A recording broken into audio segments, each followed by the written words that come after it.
So, meron na naman tayong binili sa Shopee. No, ito yung para sa e-bike ko. No, na battery, assembling ko siyang battery holder. Kasi nagkamali ako ng ginamit na battery holder para dun sa project ko na yun.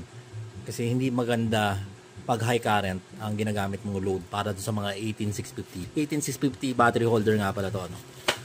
So, dalawang klaseng battery holder lang naman nandun sa Shopee na talagang pwede sa hanggang 4, no? Actually, tatlo yung isa, parang walang likod, hindi ko gusto yung ganun. So, ito buksan natin. So, sa pamamagitan nitong battery holder na to,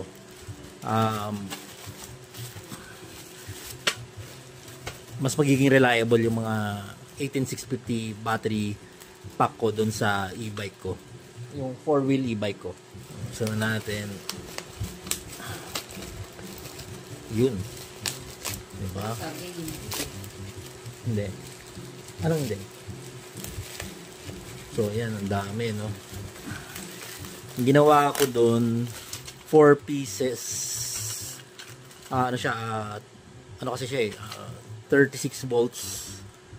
So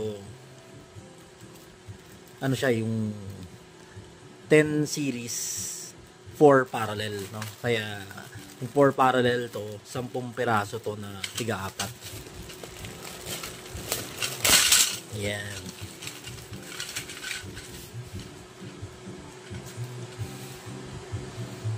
Yan, no?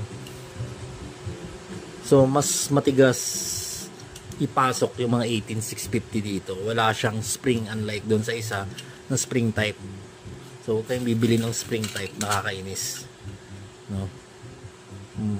So yan, pagsasamahin ko yan ng ganyan. Mas madiin siya ipasok dito, no? So since mas madiin siya ipasok dito, mas matigas siya ipasok, mas sigurado yung conductivity niya, no? Mas insured yung naibibigay na kuryente ng 18650. Ito lang problema ko dito, dapat may tumba to.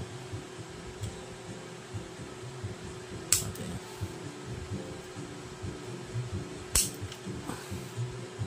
Ayan. 1, 2, 3, 4, 5,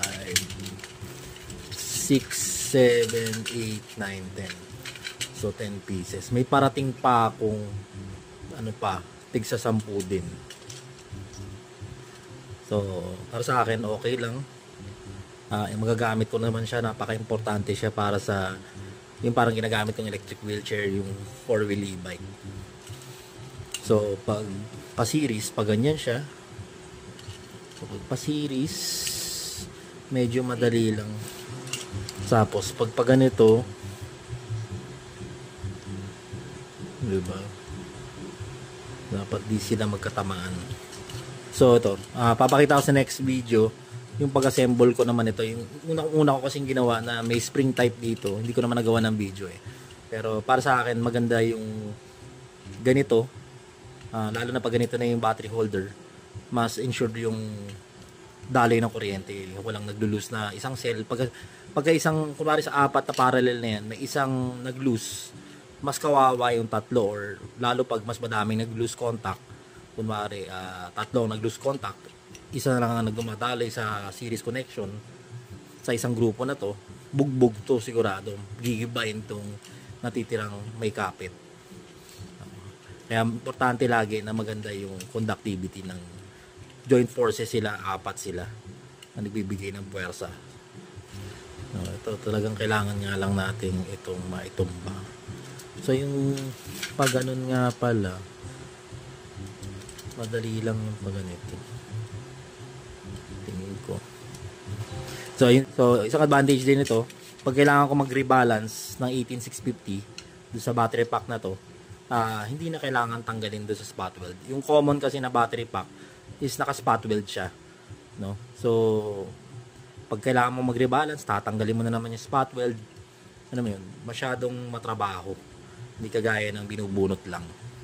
No? So, ayan. So, for the next video, yung pag-assemble ko niyan.